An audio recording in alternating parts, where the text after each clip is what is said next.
잠시만요. 자, 시작하겠습니다. 다 지금 여기 계신 분들 다 뇌인지과학과신가요? 아니죠. 뇌인지과학과 손 한번. 아, 굉장히 한 3분의 2는 뇌인지과학과시군요. 그럼 다른 과는 혹시 뭐 학부생도 계세요? 학부생? 다 대학원생이세요? 오케이.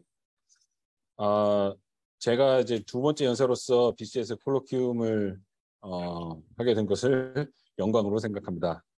저는 심리학과 부교수고요.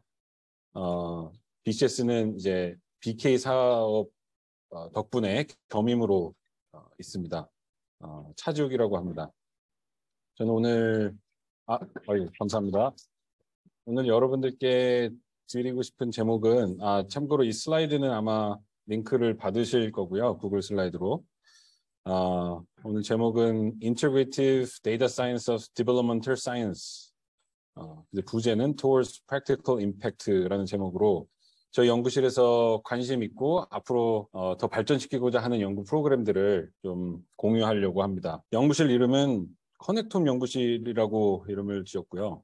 연구실 로고를 이런 식으로 하나 만들었는데 그 브레인 안에 뭔가 사탕처럼 보이는 게 있죠.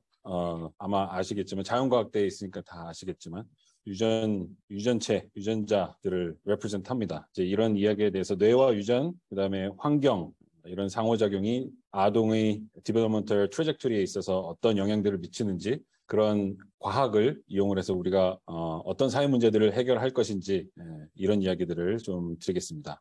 커넥톰은 커넥션들의 이제 합이죠. 브레인은 커넥션으로 이루어진 organ인데 아주 massive 커넥션. 뉴런과 뉴런들의 모든 커넥션들을 다 생각을 해보면 그 매그니튜드는 어마어마하겠죠.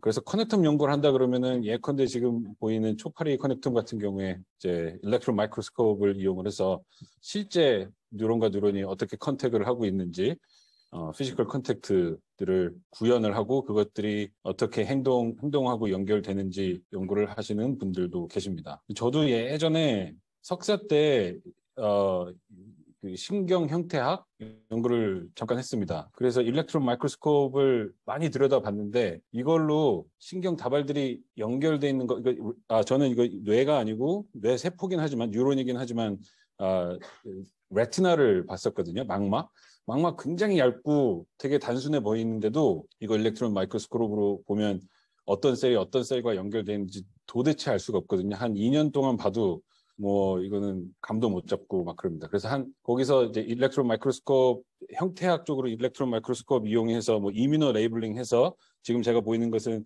서로 다른 두 종류의 그 커넥션들을 염색을 해서 레티나 호리존털 셀 인터뉴런의 아주 중요한 그 컨덕턴스가 달라지는 경우가 있는데 그 컨덕턴스가 달라지는 경우가 이 두 종류의 커넥션이 형태가 달라서 그렇다. 하나는 이렇게 하여튼 형태가 달라서 컨덕턴스가 다른다. 이제 이런 형태학 연구를 했습니다. 그런데 그거는 이제 커넥션 하나 염색을 해서 봤으니까 디텍을 할 수 있는 거지. 이것을 뭐 셀과 셀의 연결성의 수준으로 덴드라이트들이 어떻게 연결이 되고 하는 그런 3차원 구조의 어떤 연결체를 연구한다라는 것은 그때는 뭐 상상도 못했고요. 요즘엔 홀브레인을 가지고 홀브레인 레벨에서도 그런 연구를 초파리에서도 하고 이제 로던트에서도 하시고 그러시더라고요. 프린스턴의 뭐 세바스찬슨 랩 같은 경우에도 이제 진정한 의미의 커넥텀 연구를 마이크로 레벨에서 하고 있습니다. 저희가 커넥톰이다라고 할 땐 그런 레벨은 아니고요. 사람의 행동과 인지에 관심이 많습니다. 그래서 사람에게서 얻을 수 있는 non-invasive한 방법의 뉴로 이미징인 MRI를 이용을 해서 초반에는 이걸 커넥톰이라고 부르기가 되게 너무 조악하고 애매하다 했는데 하도 많은 사람들이 커넥톰이라고 하니까 이제 좀 어느 정도 받아들여졌습니다. 그러니까 왜 그러냐면은 MRI 가지고 아무리 잘 찍어봤자 기본 단위가 이제 이제 픽셀이 3차원 형태 박슬로 치면은 한 1mm, 70 막 이렇게 해가지고 기상천외한 방법을 다 동원해봤자 0.1mm. 근데 1mm 큐브 안에 들어가 있는 파이버의 수가 수만 개가 되고요. fMRI 같은 경우에 뭐 4mm, 6mm 큐브 안에 있는 뉴런이 뭐 60만 개가 넘으니까 50만 개가 넘어요. 그러니까 그걸 가지고 뭐 기능적인 커넥션 혹은 뭐 실제적인 커넥션을 연구하겠다 이런 것 자체가 굉장히 어려운 일인데 그렇게 크루드함에도 불구하고 각종 MRI를 이용을 해서 와인 매터 커넥션 예측하고 그다음에 기능적인 커넥션들 예측하고 했을 때 그 값들이 굉장히 많은 것을 인간의 행동의 변이, 그다음에 브레인 플라스티시티, 디벨롭먼트 앤 에이징, 사이키아트릭 디스오더에 대해서 많은 것을 설명한다. 아주 충분하게는 아니지만 그래도 데이터로서 가치가 있다. 해서 이제 이 커넥티비티, 매핑, 커넥텀 이런 데이터들이 각광을 많이 받았고 저희도 관심이 많이 있어 왔습니다. 근데 이제 또 커넥텀이라고 할 때 또 다른 의미는 인간이 하나의 브레인을 갖고 있는 인간이 환경하고 끊임없이 이제 인터랙션을 하거든요. 엄마 뱃속에서부터 인터랙션을 합니다. 인유테로 인바이러먼트도 요즘에 사이키아트리, 특히 바이올로지컬 사이키아트리에서는 핫 리서치 에리어입니다. 엄마 뱃속에서 받는 수많은 자극들, 스트레스, 호르몬, 뭐 엑소바이오틱 이런 것들에 대한 그 인터랙션, 엄마 뱃속에서부터 시작된 그런 인터랙션은 이제 죽을 때까지 끊임없이 환경과 상호작용을 하고 그 가운데는 이제 당연히 지인이 또 있겠죠. 사람이 갖고 있는 그 지네틱 백그라운드가 다르니까 그것들이 뭐 에피제네틱 모듈레이션의 형태로 인간과 환경이 인터랙션을 하는 그 양상을 바꿀 겁니다. 그것도 중요한 커넥션이다.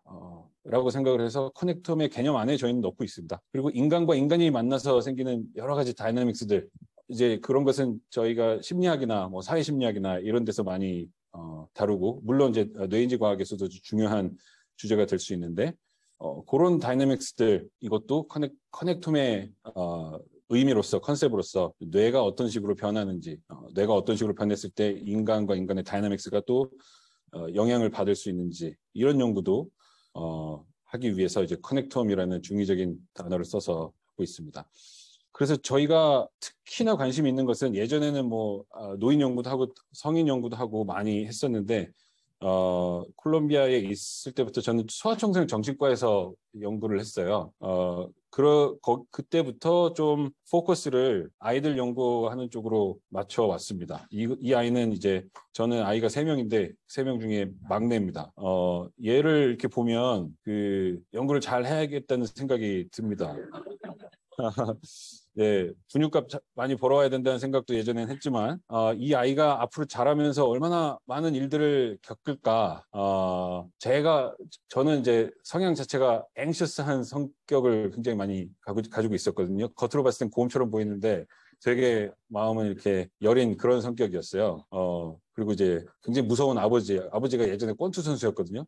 그래서 말보다 주먹이 빠른 아버지 밑에서 친구한테 맞고 오면은 왜 친구한테 맞고 왔냐고 또 아버지한테 맞습니다.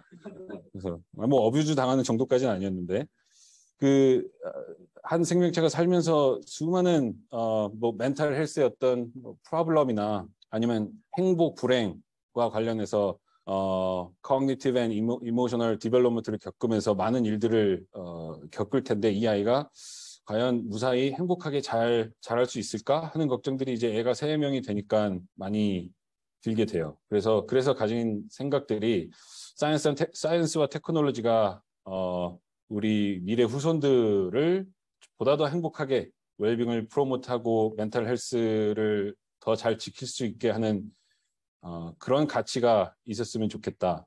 그리고 그런 가치가 있는 사이언스를 임팩트 있는 연구라고 생각을 하자. 그러니까 이제 논문을 몇 개 써보고 내고 싶었던 저널에 논문 내고 이제 이런 경험들이 있고 나면서 드는 생각이 과연 임팩트 있는 연구가 무엇일까? 이 고민들을 아마 여러분들도 많이 하실 것 같은데 흔히 생각하면 이제 좋은 저널에 논문 내고 레퓨테이션을 얻고 어떤 뭐 교과서에 나갈 만한 어떤 띠오리를 만들고 이런 것도 당연히 이제 그 사이언티스트로서 휴머니티에 기여할 수 있는 좋은 방법이긴 한데 이제 저는 그런 것에 더 관심이 많이 갔습니다.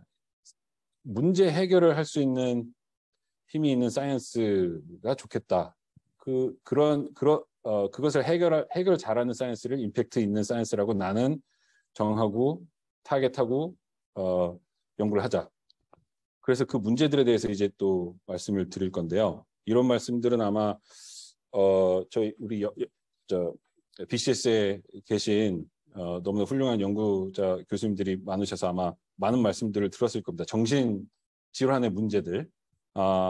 여기서 지금 보여주는 것은 이제 수어사이드인데 수어사이드 자체가 뭐 정신질환은 아니지만 정신이 멀쩡하면은 수어사이드 어템트를 하지 않겠죠. 전 세계적으로 봤을 때 2020년에 코로나 바이러스의 한 절반 정도 되는 사람이 수어사이드 데스를 성공을 했고요. 그보다 10배 더 많은 사람들이 어템트를 했으나 실패했습니다. 근데 이 사람들은 실패했다고 다시 어템트 안 하는 게 아니라 또 어템트해서 데스톨로 언젠가는 이제 잡힐 겁니다.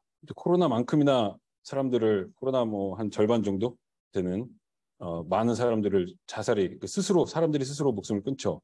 우리나라를 보면은 코로나 감염자보다 자살 위험자가 훨씬 더 많고 자살 사망자는 10배나 더 많습니다. 그리고 뭐 국가별 자살률 이런 거 보면 이게 한국하고 프랑스가 색깔이 헷갈려서 헷갈릴 염려 사실 없습니다. 한국이 단연코 1위고요. 다른 나라들하고 말도 안 되게 올라가 있고 코로나 때문에 잠깐 줄어들긴 했는데 그것은 뭐 정신질환의 문제가 해결이 돼서 줄어든 게 아니고 사회적 거리두기 때문에 아직 커미트먼트를 못해서 일 겁니다. 실제로 일본의 결과들을 보면은 정신질환, 그다음에 자살 어템트 이런 수가 코로나 이후에 급격하게 올라갔다. 한국은 그 조사 자체가 아직 안 돼 있더라고요. 그런 논문들이 란셋 같은데 최근에 나오고 있고. 그러니까 지금 이게 현재가 아니고 과거 문제인데 앞으로는 더 문제가 커질 것이다. 쉽게 예측할 수 있죠. 그런데 이것은 이제 전체 파퓰레이션에 대한 이야기였는데 아이들 문제는 더 심각합니다. 우리나라 아이들 수가 이제 점점 줄어들고 있죠. 북한보다도 애기 덜 낳아요. 우리가 생각하기에 북한은 그렇게 살기 좋은 환경이 아닐 텐데도 거기보다도 더 한 절반 정도 퍼센트로 보면 절반 정도의 사람들이 아기를 낳고 있다. 낳고 싶은데도 못 낳는 사람들도 있을 거고 아예 낳을 생각을 처음부터 못하는 그런 환경에 있는 환경 때문이기도 할 거고 그 덕분에 생산 가능 인구는 이제 매년 최저치로 계속 줄어들게 되고 그러니까 더 적은 비율의 젊은 사람들이 더 많은 노년들을 이제 부양을 해야 되는 그런 어려운 상황이 앞으로 매년 애그리게이트 될 겁니다. 더 안 좋아질 겁니다. 매년.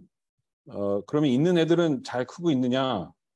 교육 시간 세계 최고이고 여러분들은 이제 교육 시간 세계 최고가 아니라 우리나라 최고의 교육 시간을 교육을 받고 서울대 오신 분들이겠죠.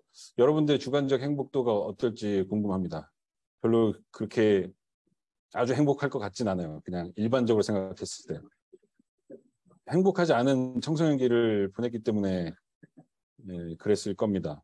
실제로 청소년 사망 원인 1위도 자살이고요. 자살이 성공한 자살이 질병 버든으로 봤을 때 우리나라 전체 질병의 5% 정도 그러니까 돈으로 환산했을 때 디지즈 버든으로 환산했을 때 모든 뭐 암, 스트로크 이런 거 치매 이런 거 다 고려를 했을 때 자살이 5% 정도 차지를 한다고 합니다. 그거는 어마어마한 숫자죠. 어마어마한 20조 정도 예상을 하고 얘기를 하고 있는데요. 자살에 의한 사회적 버든. 그런데 그것은 사실 굉장히 보수적으로 잡은 숫자입니다. 그러니까 저희가 지금 자살 연구를 하려는 것은 아니고 정신질환의 문제에 대해서 얘기를 하고 있는데 정신질환 연구를 하기 위해서 제가 가지고 있는 모델은 전체 퍼블릭의 정신 건강을 위해서라도 차일드 앤 애돌레센트의 멘탈 헬스를 연구하는 것이 가장 중요하다. 이것이 프라이오리티가 돼야 된다라고 배웠고 그렇게 믿고 있습니다. 데이터에서도 이제 드러나는데요. 이것은 이제 디지즈 버든을 전 세계 데이터예요. 에피데미올로지컬 데이터 역학 연구인데 전 세계 에서의 그 disease loss of life 이것을 이제 정신질환의 장애 보정 손실 수명 이런 식으로 쳐서 디지즈 벌든을 매년 란셋에서 이제 냅니다. 그렇게 보면 이제 노란색 부분으로 되어 있는 부분들이 어린 아이들이거든요. 완전 아기들부터 여러분들 나이 이제 25세 뭐 우리가 이제 뉴로사이언티스트의 입장으로 봤을 때 한 25살까지는 디벨로먼털기로 칠 수 있는데요. 소아 청소년 그냥 영어로는 youth라고 이제 다 뭉뚱그려서 보면 이 youth가 차지하는 정신과 질환의 질병 부담이 굉장히 큽니다. 이것들 다 더했을 때. 두 번째는 여기 있는 성인들도 성인 때 이제 발병을 했다는 건 이제 디지즈 코드를 받았다는 얘기고 병원 가서 의사를 만났다는 얘기인데 그게 그때 문제가 생겨서 간 사람들도 뭐 있겠지만 사실은 문제가 예전부터 있었는데 그러니까 절반 정도가 성인의 절반 정도가 14세 미만의 애돌레센트 때 문제가 있어 왔는데 다이그노시스를 나중에 받아서 생긴 경우고요. 그러니까 차일드 멘탈 헬스가 문제였던 사람들이 성인이 돼서도 문제가 생긴 것이고 전체 75%는 25세 미만의 그러니까 전체 인구의 한 75% 미만이 차일드 애돌레센트 시기의 멘탈 헬스에 문제가 생겨서 생기는 경우입니다. 근데 이런 연구를 아동 정신과 연구들이 많이 이루어지지가 못하고 있는 게 현실입니다. 아동이건 성인이건 그걸 떠나서 정신과 연구라기보다는 정신과의 어떤 diagnostics and therapeutics 치료와 그러니까 진단과 치료 이런 것들을 생각을 했을 때 의사들이 혹은 클리니션들이 갖고 있는 툴 자체가 너무나 리미티드하죠. 뭐 그거는 의사들이 열심히 연구를 안 해서 그런 게 아니고 정신과 질환이라는 것 자체가 굉장히 복잡하고 어렵기 때문에 그런 건데 모두 다 알고 있는 이런 매뉴얼들이 있습니다. Diagnostic and Statistical Manual of Mental Disorder. 이것을 가지고 증상에 따라서 진단을 하고 그 진단에 따라서 치료를 하고 치료 효과가 있는지 없는지도 다시 증상을 보고 증상이 좋아지면 병이 나았다라고 얘기를 합니다. 근데 여러분 뭐 코로나 생각을 해보면 증상이 없어도 병변이 있잖아요. 암도 증상, 위암의 증상, 뭐 이미 페인 느낄 때쯤이면 뭐 암이 완전히 진행이 된 것이고 유방암, 마모그래피 얼리 디텍션 하기 위해서 그 초음파 검사 다 하잖아요. 증상 없어도 그런 얼리 디텍션 자체가 이제 어려운 것이죠. 증상이 곧 질병이 되는 데피니션이니까요. 그걸 이제 그런 것을 이제 노솔로지라고 하는데 질병을 나누는 것을 이 노솔로지를 바꿔야 된다 뭐 이런 얘기를 몇십 년 전부터 했는데 아직까지 바꾸지 못한다는 것은 그만큼 어렵다는 얘기죠. 그래서 아직까지도 우리는 established in brain pathophysiology에 대해서 일부 질병들은 이제 조금씩 알아가고는 있지만 그거는 이제 정말 우리가 뉴로사이언스에다가 트랜슬레이셔널 뉴로사이언스에다 돈을 많이 들였기 때문에 조금씩 알게 되고 있는데 여전히 현실은 심птом 클러스터링에 머물고 있고 심텀이 돼야지 질병이 되니까 프리심토매틱 디텍션이 아예 불가능한 구조이고요. 그러니까 항상 모든 질병들이 심텀이 생기고 난 다음에 인터벤션 해야 되고 약 먹어야 되고 그러니까 딜레이드 인터벤션 치료 자체가 딜레이 될 수가 있는 거죠. 딜레이 될 수밖에 없는 거죠. 그래서 이런 문제가 있는데 그러면 우리에게는 어떤 방법이 있느냐? 오은영 박사님도 계시고요. 권유수 교수님도 계십니다. 이분들 찾아가면은 도움 많이 받을 수 있거든요. 근데 문제는 이분들이 액세서블 하지 않아요. 오은영 교수님은 뭐 만날 생각도 안 하고 약속도 못 잡을 테니까 권유수 교수님도 아마 몇 개월 기다릴 겁니다. 근데 이거는 뭐 한국의 문제가 아니고 이분들의 문제가 아니고 뭐 구조적인 문제죠. 미국도 더 심해요. 차일드 사이카이트리스트 한 번 만나려면 최소한 3, 4개월 기다려야 되고 보험도 안 되는 경우가 많아가지고 무지막지하게 돈을 내야 됩니다. 한 번 검사하는데. 그러니까 그나마 있는 툴, 그러니까 의사들의 어떤 expertise, 그다음에 DSM, 그나마 있는 툴조차도 액세서블 하지가 못하죠. 딱 이런 경우가 이노베이션이 필요한 경우입니다. 뭐냐면은 이게 스테터스 코어를 챌린지 해야 되는데 지금 있는 것을 깨야 되는데 하고 있는 거 열심히 한다고 이게 깨지는 상황이 아니거든요. 지금 그 청소년 자살의 이런 트레젝토리들 우상향으로 이게 쭉 가고 있는 이 트레젝토리들이 우리에게 어사인된 태스크를 열심히 한다고 해결될 만한 수준이 아니고 이노베이션이 필요한 시기. 이런 얘기는 사실 몇십 년 전부터 했고요. 그 이노베이션을 사이언스에서 갖고 오자라고 얘기들을 많이 했습니다. 정확하게 말하면 사이언스 앤 테크놀로지. 일단 제가 말하는 테크놀로지가 뭐냐면은 다들 알고 계시겠지만 네, 테크놀로지의 정의, the application of scientific knowledge for practical purposes, particularly in business, 이런 식으로 이제 나오기도 하는데 오늘 좀 강조를 하고 싶은 것이 이제 테크놀로지입니다. 테크닉하고는 조금 다른 것 같아요. 개별적인 테크닉들을 어떻게 써서 복잡한 문제를 해결을 하느냐. 근데 그것은 이제 사이언스에서 가장 중요하게 여기는 그 메소돌로지, 어떤 방법들을 써서 복잡한 문제를 해결을 하고 이것을 설명할 것인지, 딱 티피컬한 사이언스의 문제입니다. 여기서 우리가 어떤 테크놀로지를 앞으로 개발을 해야 되고 어떤 것이 유용할 것인지 이제 그 설명들을 좀 드릴 텐데 페이스가 제가 조금 느리고 있군요. 핵심은 Precision Integrative Neuroscience입니다. Precision은 개별적인 인디비주얼을 바라본다는 이야기고요. Integrative는 이 그림 설명을 안 했군요. 이제 이미 예전 논문인데 지금 우리가 하고 있는 것은 Symptom Based Category고 클러스터링인데 이것을 해결하기 위해서 이 심텀별로 디파인된 그 카테고리를 타겟으로 치료를 하려고 그러니까 치료가 잘 안 되거든요. 사람마다 치료 효과도 굉장히 다르고 어떤 사람은 이야기 맞고 어떤 사람은 안 맞고 그래서 치료라도 좀 릴라이블하게 하기 위해서 이것을 다 섞은 다음에 데이터 기반으로 여기서 말하는 데이터는 사실은 심텀 데이터를 뺀 행동이나 바이올로지컬 데이터 이런 것들을 처음에 타민셀이 얘기를 했었는데요. 이런 데이터들을 인터그레이트해서 데이터 드리븐 캐테고리를 하면은 이렇게 좀 호모지니어스한 클러스터 그 사람들의 바이올로지컬한 컨스트럭트를 바탕으로 새로 카테고리제이션을 하면은 아마도 이 클러스터 를 기반으로 한 테라피틱스 그다음에 디지즈 모니터링 이런 것이 더 정확하지 않을까라고 이제 프로포즈를 한 겁니다. 그래서 여기서는 이제 인테그레이션이 중요하고요. 프리시전이 중요한 이유는 이제 이런 식의 심텀 베이스 클러스터링에서는 그냥 그룹이 중요했는데 이런 식으로 새로운 데이터 인테그레이션이 되면 이 사람이 어떤 데이터를 갖고 있는지 이 사람의 유전적인 구조와 브레인 액티비티, 피지올로지컬한 프로파일들을 중요한 것은 인플라메토리 마커들 이런 각 사람의 특징을 바탕으로 이 사람한테 가장 맞는 약이 뭔지 진단이 뭔지 이런 것들을 보자 해서 이제 프리시전입니다. 인디비주얼라이즈를 하겠다라는 의미에서 프리시전이고요. 그것을 가능하게 하는 것이 이제 인테그레이티드 데이터다 혹은 인테그레이티브 어프로치다. 이런 식의 이야기들을 이제 많은 연구자들이 또 프로포즈를 했습니다. 이것은 이제 클라스 스테판과 같이 그 매스메티컬 모델링을 하는 사람들 같은 경우에도 브레인 피지올로지컬 데이터, 뉴로 피지올로지컬 데이터, 그다음에 비헤이비얼 데이터들을 이용을 해서 피지올로지를 바탕으로 한 서브그룹을 나누자. 예를 들어 뉴로 머듈레토리 기능들을 알아낼 수 있는 그런 피처들 혹은 시그네처들을 찾아내서 거기에 이제 수학적인 모델이 들어갈 수도 있고요.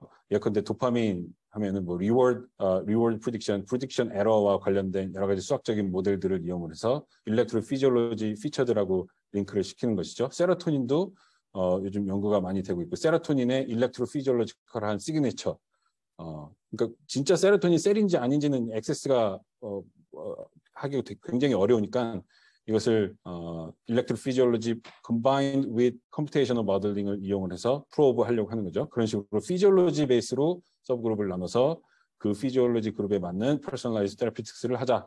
근데 이런 방법들이 시도는 계속 되고는 있는데 문제는 얼마나 더 많은 노력을 들여야지 이게 가능할지조차도 아직 잘 모릅니다. 그러니까 기대를 가지고 했던 연구들이 되게 엎어지는 경우가 되게 많았거든요. 그러니까 이 단계까지 피지올로지컬 서브그룹까지는 갔는데 이 서브그룹이 어떤 유틸리티가 있다, 트리트먼트 아웃컴을 예측하거나 아니면 디지즈 프로그레션을 예측하거나 하는데 정말 의미가 있다 하는 것까지 보여준 그룹들이 그렇게 많지가 않아요. 보여준 그룹도 그것을 레플리케이션 하는 경우는 거의 없고요. 그래서 지금 하여튼 열심히 하고 있는 중인데 이 테크놀로지를 위해서 프리시즌 인터랙티브 뉴로사이언스를 하기 위해서 많은 사람들이 지금 함께 걸어가고 있는 중입니다. 저희도 이제 그런 쪽으로 관심이 많고요. 이제 계속 인트로를 조금만 더 30분 동안 인트로만 하고 있는데 저희가 다뤄야 될 이야기들이 많습니다.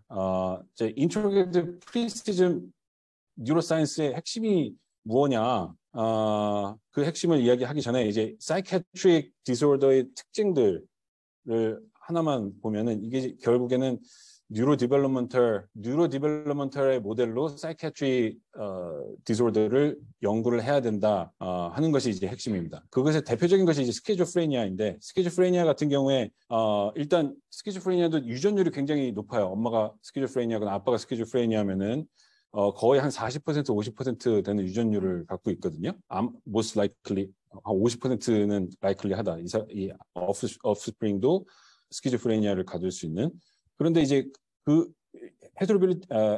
헤리터빌리티가 높다 보니까 지네틱 팩터가 지네틱 리스크를 많이 갖고 있다라고 생각을 하는데, 또 지네틱 리스크만으로는 설명이 다 안 되고 살면서 일어나는 여러 가지 그 environmental 팩터들, 예컨대 인트라 유테린 스트레스, 엄마 뱃속에 있을 때 받는 스트레스, 엄마가 캐너비스 펴가지고 스트레스를 그 익스포저가 직접 가서 아이들의 그 브레인 디벨롭먼트에 영향을 주기도 하고, 그 다음에 뭐 이제 인펙션의 경우에 페리네이털 인펙션의 경우도 중요하고, 그 다음에 저희도 이제 나중에 데이터를 보여드릴 테지만 urbanicity, 이제 도시에서 살면서 도시가 뭐 살기 편하고 여러 가지 리소스들이 많이 있고 하긴 한데, 또 그 리소스 혜택을 못 받는 사각지대에 있는 사람들이 또 더 많거든요. 헤드로지니어스, 그 리소스의 어벨리빌리티가 굉장히 헤드로지니어스 하기 때문에 그로 인해서 생겨나는, 그걸 이제 통틀어서 어떤 소시오 이코노믹 인바이러먼트를 대변해서 이제 urbanicity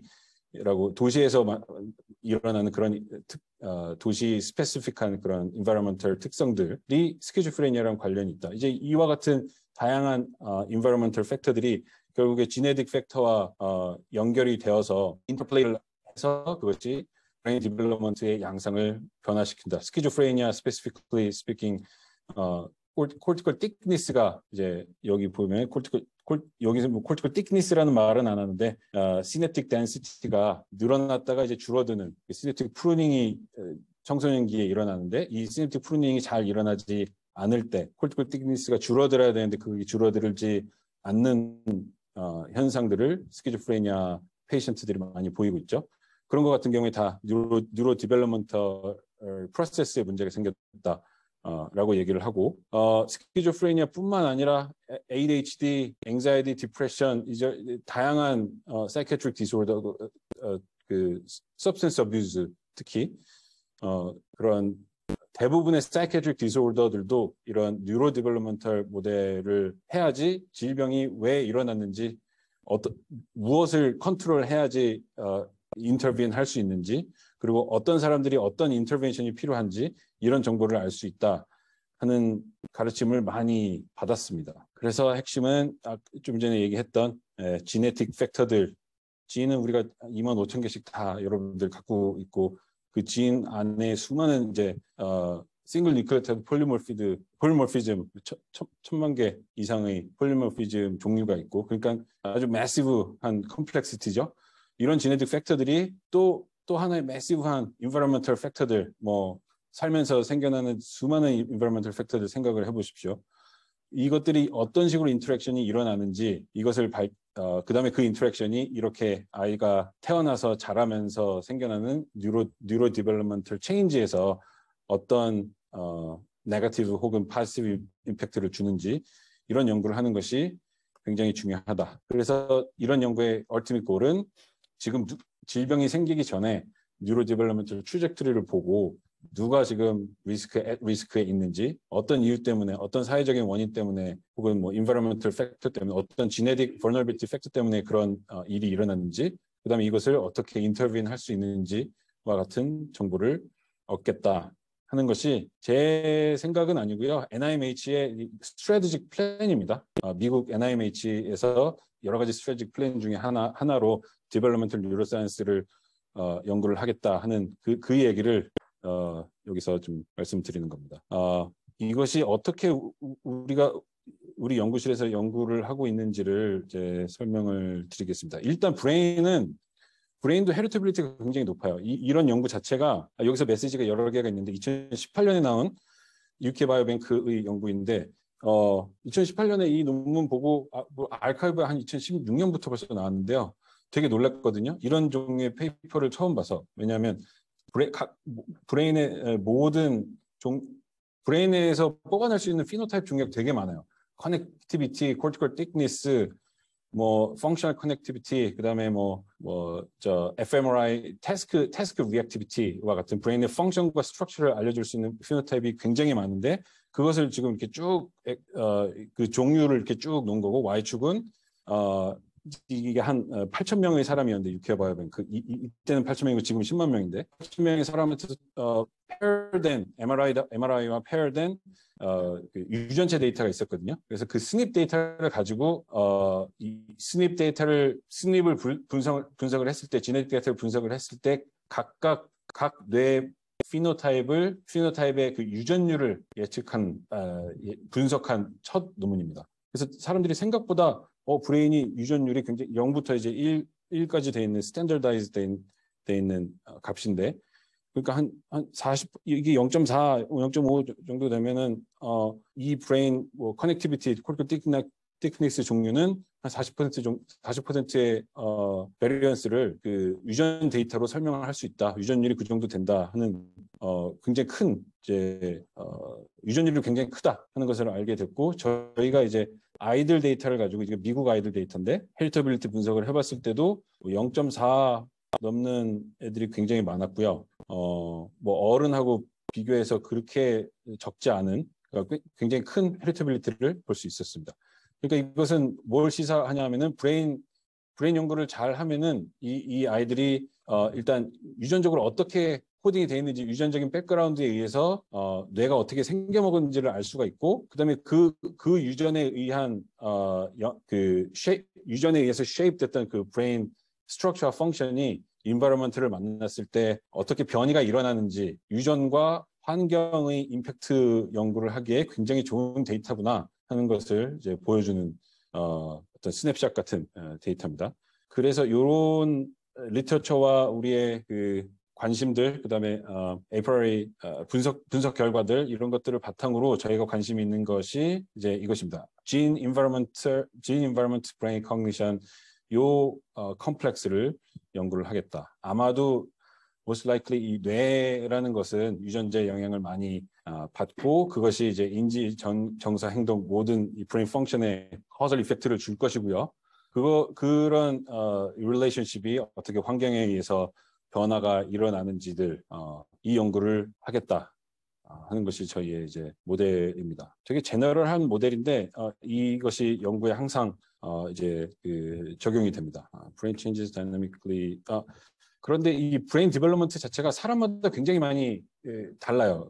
다른 이유가 유전적인 변이도 많고 유전적인 영향을 많이 받는데 그 변이 자체가 굉장히 많다 보니까 사람마다 많이 다를 수밖에 없고 환경적인 영향도 많이 다릅니다. 그래서 핵심이 많은 데이터가 필요합니다. 제대로 유전과 환경의 연구를 하려면 너무 당연한 말이죠. 그런데 이런 large 데이터가 예전에는 없었다가 2010년부터 미국에서 원래 시작은 이제 유럽에서 이메이진이라는 스터디를 먼저 하고 있었는데 아이들 한 1,500명 대상으로 7년, 9년 청소년기부터 성인기까지 추적 연구를 하면서 브레인도 얻고 커그니티브 태스크도 하고 유전자도 얻고 하는 그런 이노베이티브한 연구들을 했었는데 미국에서 우리가 좀 늦었는데 한 10배 키워가지고 해보자. 그래가지고 1년에 몇백억씩 돈을 들여서 지금 이 데이터들을 모으고 있습니다. 아마 들어보신 분도 있을 텐데 이 Adolescent Brain and Cognitive Development 이 스터디가 매년 500편 이상의 페이퍼들이 쏟아지고 있거든요. 근데 이거는 되게 미국 애들이 머리 잘 쓴 것 같아요. 그러니까 돈을 많이 들여서 데이터를 얻긴 하지만 이제 전 세계 과학자들이 미국 아이들 뇌 분석을 행동 분석을 다 해주고 있거든요. 굉장히 이노베이티브한 논문들도 많이 나와요. 우리도 이런 연구를 우리야말로 이런 연구를 해야 되지 않는가 그렇게 생각을 하고 거기에 공감하는 이제 그 연구자분들도 많이 계셔서 hopefully 우리도 빨리 했으면 좋겠습니다. 이런 데이터들이 쌓이면 그러니까 어떤 데이터인지 얘기를 안 했는데 이제 다양한 멀티모델 브레인 데이터, 지네틱 데이터 그다음에 psychological self-reported data 당연히 포함을 하고요. 이 아이들의 뭐 school environment, family environment 이런 것들을 아주 전방위적으로 조사를 합니다. 그래서 어떤 연구들을 할 수 있냐면은 이 20살에 어떤 아이가 디프레션이 생겼다. 그 디프레션의 원인을 이티올로지를 밝히기는 너무 어렵거든요. 브레인에 무슨 문제가 생겼는지 브레인 패소피지올로지를 밝혀내는 것은 데이터가 있으면 조금 할 수가 있는데 과연 어디서부터 문제가 어떤 게 원인이 됐는지 그 이티올로지를 밝히는 거는 사실 뭐 불가능한데 이제 이런 롱지튜디널 데이터를 이용을 해서 그런 연구를 할 수 있다는 것이고 거기에 핵심이 되는 것이 이제 인테그레이티브 데이터, 브레인 데이터와 지네틱 데이터가 만나서 이 사람이 지네틱 리스크가 원래 좀 높았는데 한 애돌센트 때부터 어떤 브레인의 애너멀한 펑션 스트럭처 조짐이 보였다. 근데 그때 이거 뭐 다 하이포테티컬한 얘기입니다. 그때 학교에서 뭐 불리가 있었다거나 adverse life experience 어떤 어뷰즈가 있었다거나 그런 트라우마틱한 어떤 익스피리언스가 있어서 그것을 기점으로 브레인 디벨롭먼트 자체가 이제 디플렉션이 일어나서 정상적인 디벨롭먼트를 하지 못했다와 같은 결론을 얻을 수도 있죠. 근데 거기서 더 나아가서 그걸로 연구가 끝나는 게 아니고 이제 아까 말씀드렸던 이제 프리시즌이 들어가려면은 이 사람한테서 어디가 고장 났는지 이걸 정확하게 짚어주기 위해서 우리한테 필요한 것이 이제 이런 분석 방법입니다. 지금 우리가 하고 있는 여러분들이 실험해서 뭐 t-테스트 그룹 간의 차이 비교하고 뭐 리그레션 돌리고 이런 거는 이제 다 다이그노스틱 애널리틱스거든요. 통계 이용해서 하는 거. 그 다음에 이제 막 아웃 오브 샘플 밸리데이션도 하고 뭐 머신러닝도 쓰고 아니 머신러닝 아니더라도 그냥 프리딕티브 모델 만들어서 이게 진짜 unseen 데이터들을 설명할 수 있는지 혹은 뭐 미래에 얻을 데이터도 설명할 수 있는지 what will happen에 관련된 것이 프리딕티브 애널리틱스고 프리딕티브 모델링 요즘 많이 하죠. 뭐 클래시피케이션 하고 리그레션 하고 뭐 그 중에서는 이제 진짜 미래에 일어날 일을 프리딕션 하는 태스크들은 사실 그렇게 많지는 않은데 뭐 그런 것도 요즘엔 다 프리딕티브 애널리틱스 안에 넣습니다. 근데 정신과에서는 그 프리딕티브 애널리틱스 잘 됐다 그래서 정신과라고 얘기하면 좀 그렇고 멘탈 헬스 문제에 관해서는 프리딕티브 애널리틱스가 곧 이노베이션으로 가진 않을 겁니다. 왜냐하면 프리스크립션을 해야 되거든요. 이 사람한테 무슨 일이 일어났는지 정확하게 지적하고 그거를 고쳤을 때 과연 미래를 바꿀 수 있을까? 디지즈의 프로그레션을 바꿀 수 있을지 이 아이가 지금 커그니티브 캐패시티가 좀 낮아 있고 이대로 가다 보면 사이코시스에 문제가 생기고 하는데 정확한 인터벤션을 주면 효과가 있을까? 프리스크립티브 애널리틱스입니다. 이것이 저는 이 테크놀로지의 핵심이 될 거라고 생각을 하고요. 그 테크놀로지는 아마도 데이터 드리븐 한 모델링, 그다음에 데이터에서 나올 것으로 생각을 합니다. 그런 이노베이션을 만들기 위한 데이터를 지금 ABCD 그룹에서 모으고 있는 것이고 우리도 이제 모았으면 좋겠다 하는 것입니다. 이제 리서치 얘기를 아주 스위프트하게 찝으면서 얘기를 할 건데요. 큰 줄기는 두 가지가 있습니다. 거의 다 ABCD와 같은 그러니까 large scale 데이터를 가지고 하는 리서치인데 한 줄기는 좀 익스플로레이티브하게 그 하이퍼시스 정해진 거 없이 오히려 데이터 드리븐하게 하이퍼시스를 만들 만한 하이퍼시스 제너레이팅 리서치를 하는 갈래가 하나 있고 두 번째는 이제 서로 연결된 데이터들 예전엔 연결되지 않았지만 이제 쉽게 연결되고 라지 샘플에서 레플리케이트 할 수 있는 그런 인테그레이티드 데이터를 이용을 해서 새로운 사이언티픽 디스커버리를 하는 연구들입니다. 일부는 조금 프리밀러리한 것도 있는데 그래도 이런 방향으로 하고 있다는 것을 보여주기 위해서 갖고 왔습니다. 그래서 한 6개의 질문들이 정리가 되어 있는데 첫 번째로는 이 지놈 전체적으로 제가 말하는 속도가 좀 느리죠. 원래 말 되게 천천히 해서 그것 때문에 꾸사를 먹을 되게 많거든요. 동아리 활동, 경영 컨설팅 동아리 열심히 막 준비한 거 발표하고 있는데 오빠 말 좀 빨리 하면 안 돼요? 라고 짜증 냈던 그 트라우마가 있어요. 그래서 내가 말 천천히 하면 저렇게 짜증이 나는구나. 그럼 그 기억이 생생합니다.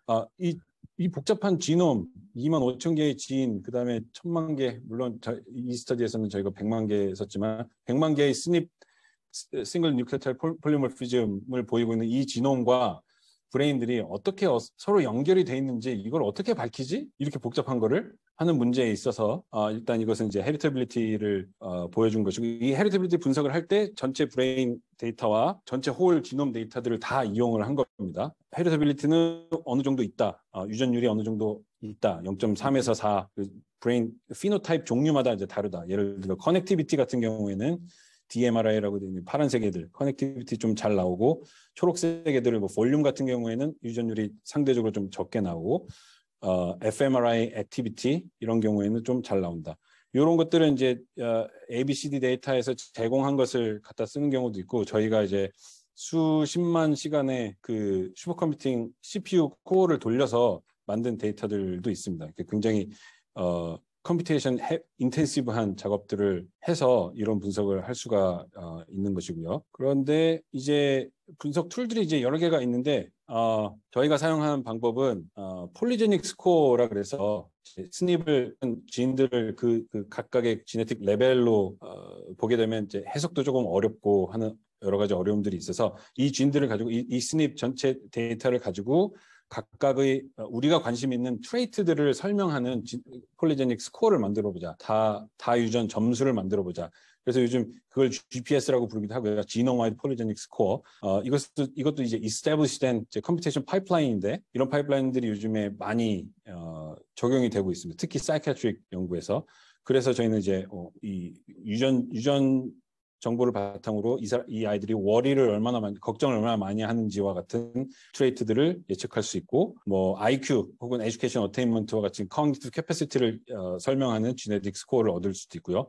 이런 식으로 저희가 정해놓은 이제 한 10몇 가지의 사실 뭐 20몇 가지의 트레이트들, 일반적인 트레이트들도 있고요. 해피니스, 뭐 디프레션, 앵자이티 이런 각종 트레이트들, 사이콜로지, 아이들의 이모션과 커그니티브 트레이트들을 설명할 수 있는 폴리제닉 스코어들을 쫙 얻어놓고, 그것들을 가지고 전체 브레인 데이터들을 다 이용을 해서 코릴레이션 어널리시스를 합니다. 이거 이제 캐노니컬 코릴레이션 어널리시스라고 해서, 이 코릴레이션 어널리시스랑 뭐 요소 분석, 프린시플 컴포넌트 어널리시스랑 합친 거거든요. 이게 변수가 Y도 너무 많고 X도 너무 많으니까 그 중간에 Y, X 이제 수천 개씩 들어가니까 그것들을 설명하는 컴포넌트들을 예측을 좀 하자. 그래서 그 컴포넌트별로 컴포넌트 1이 유의미하게 설명을 한다. X도 설명하고 Y도 설명한다. 그러면 그 컴포넌트들을 가지고 우리가 인터프리트를 합니다. 이제 그 결과를 보여주는 것이고, 하나의 이제 가장 중요한 컴포넌트를 지금 뽑아가지고 보여주는 것인데, 이거 이제 재미있는 게 코티컬 에어리아나 볼륨에 있어서 이건 다 로딩 값을 보여주는 건데, 로딩이 높으면 높을수록 이 컴포넌트와 우리가 뽑은 컴포넌트와 콜레이션을 많이 한다는 얘기고요. 왼쪽은 진입니다. 진도 이제 파지티브 파란색 애들이 이 컴포넌트와 파지티브하게 코릴레이션을 한다. 이렇게 보면은 이렇게 맞춰 보면 cognitive capacity를 설명하는 genetic polygenetic score와 dorsal medial prefrontal cortex 혹은 가장 세게 나온 게 temporal gyrus의 area나 volume과 코릴레이션이 일어난다. 근데 그 반대로 이제 그 디프레션과 관련된 디프레션 GPS 스코어나 뭐 BMI는 뭐 obesity 정도로 이해할 수 있을까요? 아니면 ADHD를 설명하는 폴리제닉 스코어가 높을수록 그 반대로 이 cortical area나 볼륨 값들이 떨어진다. 음의 상관관계를 갖는다. 상식적으로 생각했을 때 make sense한, 그러니까 이 지네틱 백그라운드에 의해서 이 아이들의 9살, 10살의 아이들인데요. 그 설명을 안 했구나. 이 아이들의 그 디벨롭먼트가 어느 정도 결정이 됐을 것이다. 혹은 영향을 쉐이핑이 됐을 것이다. 라는 것을 보여주는, 이제 말하자면 이 복잡한 어소시에이션을 스냅샷으로 보여줄 수 있는 그런 결과입니다. 이제 이런 캐노니컬 코릴레이션 어널리시스와 같은 방법들이 데이터 드리븐 연구에서 많이 사용이 되고 있고, 이 방법들도 이제 또 많이 발전을 하고 있어요. 어떻게 유의미한 컴포넌트들을 리프로듀서블한 방법으로 뽑아낼 것인가, 이런 모델링들이 발전이 많이 되고 있습니다. 그다음에 그런 모델링뿐만 아니라 지네틱 스코어들을 이용을 해서 이 지네틱 스코어들이 클리니컬 베리어블들을 얼마나 잘 예측하는지 뭐 이런 것들도 볼 수 있습니다. 대부분 잘 안 되는데요. 이 AUC, accuracy accuracy 메저 중에 하나인데 뭐 한 60에서 65% 그러니까 우리가 GPS를 이용을 했을 때 이 아이가 ADHD 다이그노시스가 있을 건지 없을 건지를 알아내는 확률이 60에서 65%다. 이게 정확도 너무 낮은 거 아니냐 할 수 있는데 사실 낮은 거 맞고요. 75%는 넘어야지 좀 뭐 moderate accuracy가 있다고 하는데 사실 그 클리니컬 씬에서 다이그노스틱 툴로서 쓰일 때는 80%, 85%만 넘어도 쓰입니다. 마모그래피 몇백만 명한테서 한 스터디들 보면은 스몰 스터디에서 한 건 막 90명, 90%, 95%막 이렇게 나오거든요. 근데 파퓰레이션 레벨에서 해보면은 80%밖에 안 나와요. 그래도 모두 다 쓰죠. 이거 저 액큐레이트하지 않다고 마모그래피 안 받진 않잖아요. 그래서 아직 room for improvement는 있지만 뭐 80까지 가려면 아직 갈 길이 멀지만 게다가 또 레플리케이트도 돼야 되고 하여튼 이 질병 일부 그 child psychopathology를 설명하는 설명력은 조금 있다. 이 GPS들이 이제 그런 결과들을 알 수가 있습니다. 이건 뭐 하이퍼시스 프리하게 전체 진, 브레인, 그다음에 클리니컬 데이터들을 다 가지고 하는 exploratory 스터디였고요. 그다음에 이제 자살하고 관련해서 자살 생각을 하는 아이들이 지네틱 리스크가 있는지 이런 것도 ABCD 연구에서 이제 처음으로 이게 large scale 데이터 10,000명이 넘는 아이들을 가지고 연구를 할 수가 있었고 여기서도 똑같이 말씀드린 폴리제닉 스코어들을 이용을 해서 지금 여기서 보이는 이 수많은 삼각형들이 각각의 폴리제닉 스코어들, 그러니까 ADHD를 설명하는 폴리제닉 스코어, 뭐 스키조프레니아를 설명하는 폴리제닉 스코어, IQ, 인썸니아도 있고 뭐 온갖 게 다 있죠. 서브젝티브 웰빙도 있고 이것들을 다 했을 때 이게 맨하튼 플롯처럼 자살이라는 클리니컬 아웃컴과 유의미하게 관련이 있는 폴리제닉 스코어들이 꽤 많이 나타난다 하는 것을 이 파란색 점선 위에 있는 애들이 통계적으로 유의성이 있는 종류의 폴리제닉 스코어들이었고 이걸 가지고 이제 인터프레이션도 우리가 얻을 수 있죠. ADHD의 genetic vulnerability가 있는 아이들, 스키즈프레니아의 genetic vulnerability, 인썸니아의 vulnerability가 있는 아이들이 그 suicidal ideation, suicidal thought나 attempt를 할 확률이 높았다. 그리고 general happiness의 폴리제닉 스코어가 낮은 아이들은 반대로 낮은 아이들이 suicidality가 높았다. 이런 거는 이제 데이터 드리븐 새로운 이제 디스커버리가 됐고요. room for improvement가 있는데 그것은 이제 이걸 가지고 자살을 프리딕션 하려고 할 때 그 효과가 아주 세진 않습니다. 이게 한 60% 정도 나올 텐데 폴리제닉 스코어를 처음 사람들이 그 이제 2018년 뭐 셀 페이퍼 이런 게 있었거든요. 몰탈리티를 예측한 폴리제닉 스코어. 예측력이 꽤 높게 나와서 사람들이 굉장히 흥분을 많이 했는데 이제 한 5만 원, 10만 원만 들어가지고 유전체 그 검사한 다음에 유전 점수 얻어내면 다양한 질병들 예측을 한 번에 딱 할 수 있을 것이다. 근데 막상 해보면은 이제 예측력이 낮은 경우가 많이 있었어요. 저희도 수어사이들티 같은 경우에 뭐 생각보다 그렇게 많지는 않았고 한 60% 정도 정확도로 얻어낼 수 있었다. 이것은 뭐 프로미싱한 면도 있고 이제 앞으로 더 나가야 될 room for improvement도 있다는 것을 보여줬고 그다음에 이런 자살 연구들이 이거 중요한 제가 연구자 그림들을 다 맡고 있었네요. 연구실의 민정현 학생이 이 자살 유전자 데이터 결과를 이용을 해서 새로운 방식으로 suicidal ideation 연구를 했습니다. 그러니까 이 유전 점수들 각각의 유전 점수들이 다 있는데 이 유전 점수들과 관련이 있는 브레인 피노타입들을 찾아보자 해서 그거 이제 데이터 드리븐하게 했는데 캐노니컬 코릴레이션을 이용을 해서 했는데 메소드는 그냥 넘어가고 위험 인자를 갖고 있는 위험 인자와 코릴레이션이 높은 뇌 영상 데이터들을 다 모아가지고 그걸 가지고 이제 프리딕션을 해봤어요. 수어사이드럴 아이데이션이 프리딕션 되는지. 그랬더니 전체 브레인 데이터를 갖고 했을 때 프리딕션을 했을 때의 정확도는 60%가 안 넘었거든요. 브레인 데이터가 시그널이 있는 것 같기도 하고 없는 것 같기도 하고 굉장히 미미하게. P-밸류는 다 significant해요. 보면은 이펙트 사이즈가 작은 거죠. 그런데 그것을 이제 GPS라는 폴리제닉 스코어를 이용을 해서 말하자면 필터링을 해보니 그러니까 brain and genetic association이 있는 것들만 넣어서 보니까 굉장히 유의미하게 14%의 정확도 향상이 있었거든요. 이런 정확도 향상은 뭐 알고리즘으로 달성하기 거의 불가능하고요. 10,000명 넘는 이런 데이터에서는. 그래서 굉장히 큰 이펙트 사이즈가 커졌다라고 생각을 하고, 거기에 관련된 브레인 피처들이 뭔지 이것도 익스플로레이터리하게 뭐 전혀 하이퍼시스 없이 우리가 쫙 보여줄 수가 있는데, 재미있게도 뭐 리스폰스 이니비션하고 관련된 inferior frontal gyrus나 뭐 conflict resolution, 그다음에 emotion regulation하고 관련된 anterior cingulate cortex, 그다음에 뭐 세레벨럼 푸타멘 뭐 이런 애들은 뭐 동네 북이죠. 연결 안 되는 애들이 없죠. orbital frontal cortex, valence encoding, 그다음에 뭐 physiological nervous system의 regulation 이런 것과 관련된 애들이 significant하게 common하게 계속 중요한 피처로 나오는 것을 알 수 있었습니다. 이제 이런 것을 가지고 이런 서킷들이 문제가 있었을 때 어떤 causal 루트를 통해서 suicidal ideation이라는 행동 혹은 cognitive phenotype이 나타나는지 새로운 이제 하이퍼시스 제너레이팅을 할 수 있다고 생각을 합니다. 그 다음에 조금 이제 빨리빨리 하겠습니다. 이 유전율이 높은 이 정신과 질환 중에 하나가 이제 디프레션인데요. 엄마 아빠가 디프레스 하면은 아이들도 디프레시브 할 확률이 이것도 뭐 한 50% 됩니다. 근데 이것을 이제 intergeneration transmission이라고 이제 또 표현을 하거든요. 이 질병이 어떻게 한 세대에서 다른 세대로 넘어가는지 그 메커니즘이 뭔지 알아야 그걸 또 인터빈 할 수 있으니까요. 근데 뭐 인터벤션하고 뭐 꼭 상관없이 하여튼 메커니즘 연구들이 많이 이루어지는데 그 메커니즘이라는 게 바이올로지컬 메커니즘을 얘기하는 것은 아니고요.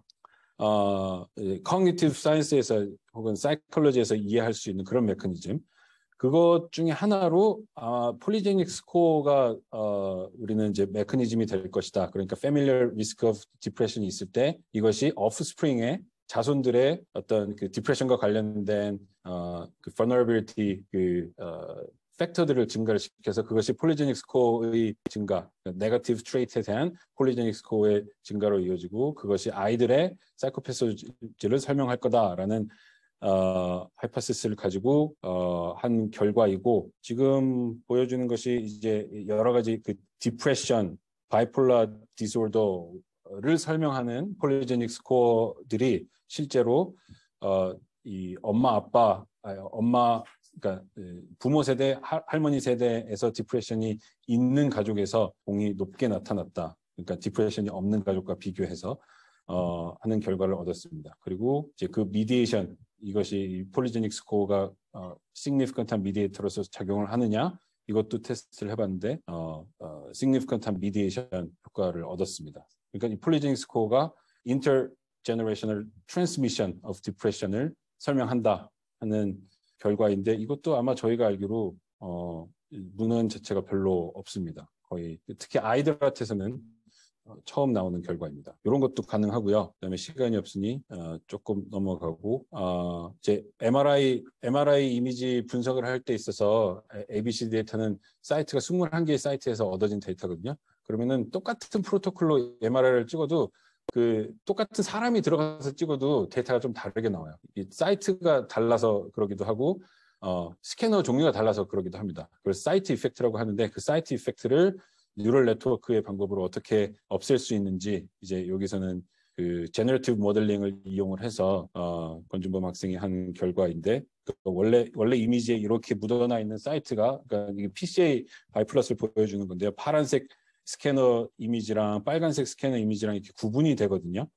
근데 그 구분이 되던 게 트랜슬레이션을 해서 새로운 이미지를 만들어서 G의 사진을 지멘스 사진으로 이렇게 뉴럴 네트워크를 이용해서 제너레이션을 했더니 이제 그 차이가 생기지가 않는다. 사이트 이펙트가 해결이 된다. 그래서 그렇게 사이트 이펙트가 해결이 된 데이터를 가지고 브레인 섹스를 클래시피케이션 해보고 아이들의 그 성을 예측해보고 ADHD의 확률, 그다음에 에이지 프리딕션을 했을 때 다 높아진다. 사이트 이펙트가 제거가 되니까 바이올로지컬 시그널이 유의미하게 더 시그널 투 노이즈 레이쇼가 증가한다는 연구를 이렇게 결과를 또 보고 있고요. 지금 에이지가 지금 작아진 경우 이유는 에이지가 로스 값이기 때문입니다. 나머지는 액큐러시고. 그래서 또 그 브레인 다이내믹스의 어떤 언더라잉 룰을 이해하기 위해서 예컨대 내추럴 랭귀지 데이터에서 그래머를 자동적으로 데이터 드리븐하게 학습하는 그런 뭐 GPT와 같은 오토 리그레시브 모델들이 과연 브레인의 다이내믹스도 그 언더라잉 룰도 그래머를 학습을 할 수 있을까? 이제 이러한 질문을 가지고 이것도 이제 굉장히 large scale 데이터인데 지금 보여드린 것은 이제 오픈 AI에서 GPT-3의 이제 그 석세스를 이제 보여주는 얘기고 브레인 이미징에도 이제 스몰 스케일에서 사람의 랭귀지 프로세싱을 할 때 이 GPT와 같은 트랜스포머 같은 아티피셜 뉴럴 네트워크가 학습을 할 수 있는지 그 학습하는 피처들이 그러니까 아티피셜 뉴럴 네트워크가 학습하는 피처들이 실제 브레인이 학습하는 그 언더라잉 룰하고 비슷한 점이 있는지 이제 이런 연구도 이루어지고 있습니다. 이거는 그 프린스턴의 유리 햇선 그룹의 한 연구인데 아주 그 재미난 application of deep neural network to language processing 이라고 생각을 하고 저희도 이제 조금 비슷하게 이렇게 fMRI 타임 시리즈 데이터를 이용을 해서 이게 데이터고 이 데이터가 트랜스포머라는 아키텍처가 이 데이터의 다이내믹스를 학습을 해서 우리가 지금 해결하려고 하는 여러 가지 태스크들 클리니컬 아웃컴 프리딕션이나 아니면 이 사람이 뭐 태스크를 했을 때 커그니티브 태스크를 했을 때 브레인이 어떻게 반응을 할 건지 태스크 리액티비티를 예측하는 그런 실험에서 성능을 보일 수 있을지 그 롱텀 계획을 가지고 실험을 해보고 있고 일부 프라미싱한 프리리미너리 데이터들을 얻고 있습니다. 브레인 섹스를 fMRI 데이터를 가지고 클래시파이 하는 것에 있어서도 논문에서 리터처에 나온 그런 퍼포먼스보다 훨씬 더 증가를 하고 있고요. 이런 연구도 하고 있습니다. 자, 이제 3분 만에 정리를 하겠습니다. 그 다음은 이제 인터그레이티브 데이터 어널리시스인데 아이들의 계속 ABCD 스터디입니다. Early Life Stress, 어뷰즈가 학대죠. 그 다음에 경시, 니글렉트 이런 것을 겪었던 아이들이 Cognitive Development에 문제가 생긴다 하는 것을 잘 알고 있었는데 이것을 이제 브레인 데이터와 지네틱 데이터를 이용을 해서 어떤 커즐 매핑을 한번 해보자, 커즐 패스웨이를 한번 프로브 해보자 한 연구였고 지금 여기서 보시는 cognitive capacity를 설명하는 educational attainment polygenic score가 브레인의 structural variation을 significant하게 설명을 하고 이것이 total intelligence를 설명하는데 이런 커즐 패스웨이를 어뷰즈라는 어떤 모듈레이터가 significant하게 이 패스웨이에 네거티브한 임팩트를 준다. 그것이 하나의 메커니즘일 것으로 생각이 된다는 딱 보기 그럴듯한 결과를 얻었습니다. 그러니까 플라우저블한 이게 진짜 메커니즘인지 아닌지는 사실 뭐 이런 크로스 섹셔널 데이터 가지고는 알 수 없는데 이제 분석적으로 우리가 한번 제시를 할 수 있는 커즐 패스웨이입니다. 그다음에 요거 하나만 얘기를 더 요거 하나만 더 얘기를 하고 정리를 하겠습니다. 프리딕티브 모델링을 하기 위해서 어떤 사람이 어떤 문제가 생겼는지를 알기 위해서 사람들이 만들어 놓은 이 최근에 그 티어리스트들이 만들어 놓은 프레임워크들이 있는데 그 커즐 랜덤 포레스트, 커즐 머신 러닝 이런 계열의 분석 방법인데 이 방법을 이용을 해서 지금 여기서 얘기하는 헤테로지니티 그러니까 어떤 environmental effect가 아이들한테 주어졌을 때 어떤 아이들은 거기에 resilient하고 어떤 아이들은 특히 vulnerable 할 수가 있거든요. 과연 무엇이 이 아이를 vulnerable하게 만들고 무엇이 이 아이를 resilient하게 만들 것인지 그 underlying 팩터들이 뭔지 이것을 밝혀낼 수 있는 그 분석적인 방법들이 많이 만들어졌습니다. 그래서 저희는 이 컨텍스트에서 그 아이들의 economic decision making, 그러니까 temporal discounting이라고 얘기하는데, 마시멜로를 주고 이거 지금 먹을래 안 먹을래 이렇게 고민을 때리는 아이들, 고민을 때리다가 이제 그냥 먹어버리면 이제 temporal discounting이 그러니까 impulsivity가 조금 높은 것이고 이걸 잘 참을 수 있는 아이들은 잘 참아서 더 큰 리워드를 얻을 수 있는 아이들은 이제 sustained inhibition, impulsive control 이런 것들이 잘 돼서 cognitive capacity가 더 높을 것이다. 그래서 돈도 많이 벌고 더 success 할 것이다. resilient도 더 세고 뭐 이런 그 연구들이 많이 있습니다. 그래서 이 temporal discounting을 가지고 멘탈 헬스나 커그니티브 헬스 연구를 하는 사람들이 많이 있는데 이 ABCD에도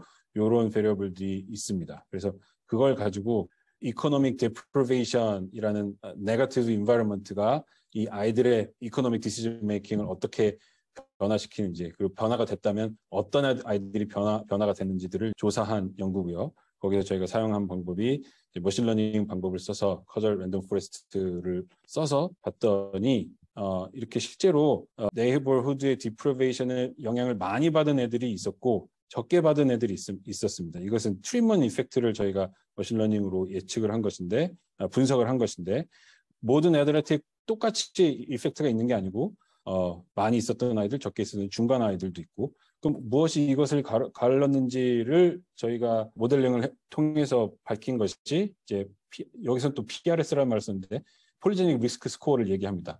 ADHD, 디프레션과 같은 멘탈 illness의 폴리제닉 스코어가 그 폴리제닉 스코어의 프로파일, 그 다음에 이제 이 딜레이 디스카운팅, 그 템포럴 디스카운팅을 하는 임펄시비티가 높은 아이들과 적은 아이들, 그 다음에 에듀케이션 어테인먼트, 커그니티브 캐패시티가 커그니티브 캐패시티를 설명하는 폴리제닉 스코어가 높은 아이들, 낮은 아이들 이런 식으로 구분을 해서 이것들의 코베리엇의 조합이 이 아이들이 어떤 아이들을 그 영향을 적게 받게 만들고 영향을 많이 받게 만들고 이런 헤드로지니어스한 environmental effect의 causally relationship이 있다 하는 것을 밝힐 수가 있습니다. 이제 이런 식으로 이런 연구를 계속 하다 보면 아마 predictive analytics를 할 수 있는 과연 이런 물론 이제 폴리제닉 스코어 같은 경우에는 우리가 직접 인터뷰는 못하겠지만 예컨대 environmental factor들을 우리가 여기서 얻어낼 수 있다 하면은 environmental intervention을 했을 때 아이들의 어떤 네거티브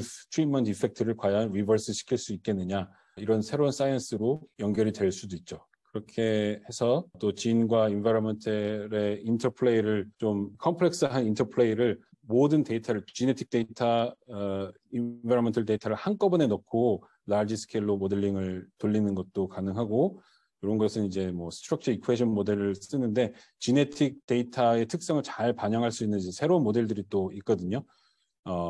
이제 structural component analysis라고 해서 그 모델을 쓰면 이제 genetic effect의 effect 사이즈들을 좀 더 unbiased되게 만들 수가 있고 그래서 방법을 통해서 우리가 mediation effect나 causal effect나 total effect 이런 것들을 조금 더 자세하게 accurate하게 estimate를 할 수가 있습니다. 이런 것들이 우리가 얻어낼 수 있는 scientific discovery 중에 하나입니다. 그래서 이제 정리를 하겠습니다. 예전에 제가 10년 전에 했던 연구에서 앞으로 10년 후에 할 연구들은 많이 바뀔 것 같아요.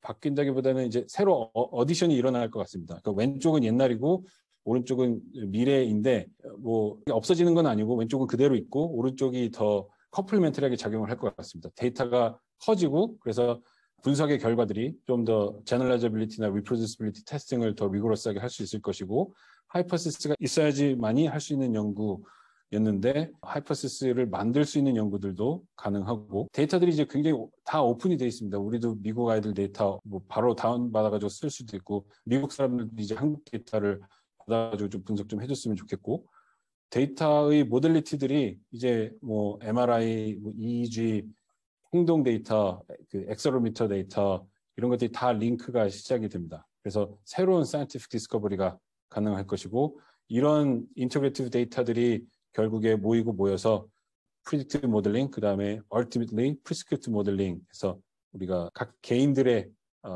필요한 어떤 인터벤션, 테라피틱스에 대한 연구들을 상상을 해볼 수 있는 그 스트래티지를 만들 수 있는 그런 계기가 될 것으로 생각을 합니다.